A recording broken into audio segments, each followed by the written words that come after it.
বন্ধুরা, এইরকম ভিডিও পেতে আমাদের চ্যানেলটি এখনই সাবস্ক্রাইব করো আর ভিডিওটি ভালো লাগলে লাইক করতে ভুলবে না। ধন্যবাদ।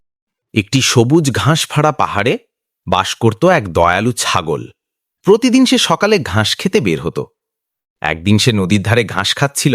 হঠাৎ ঝোপের ভিতর থেকে কারো কান্নার শব্দ শুনতে পেল। মিয়াও, মিয়াও। ছাগলটি অবাক হয়ে গেল। কে কান্না করছে? সে ধীরে ধীরে এগিয়ে গেল। দেখে এক ছোট্ট বাঘছানা কাঁদছে, ভয় পেয়েছে, ক্ষুধায় কাঁপছে।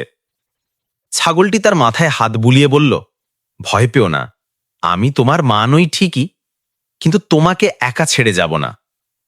ছাগল তাকে নিজের ঘরে নিয়ে গেল, যত্ন করল। বনের সবাই হাসল।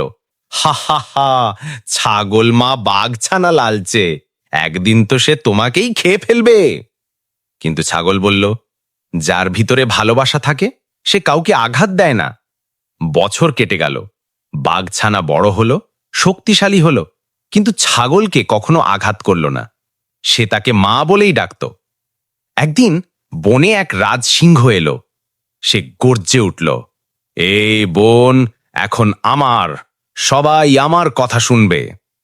সেই দিন ছাগলটি অনেক বয়স্ক হয়ে গিয়েছিল, হাঁটতেও কষ্ট হতো। তবুও সে একটু ঘাস খেতে গেল। হঠাৎ সিংহটি তার সামনে এসে দাঁড়ালো। সিংহ গর্জে উঠল, এই বুড়ো ছাগল, এখন তুই আমার খাবার। ঠিক তখনই বাঘ দৌড়ে এলো। সে চিৎকার করে বলল, সাবধান, সে আমার মা। বাঘ ও সিংহের মধ্যে শুরু হলো ভয়ঙ্কর যুদ্ধ। বনের গাছ কাঁপল, নদী ফেনা তুলল। শেষ পর্যন্ত বাঘ জিতল, সিংহ হার মানল।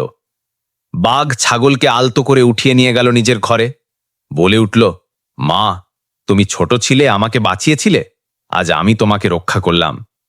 ছাগল মৃদু হেসে বলল, সন্তান যদি হৃদয় দিয়ে ভালোবাসে, সে বাঘ হলেও সোনার মতো হয়।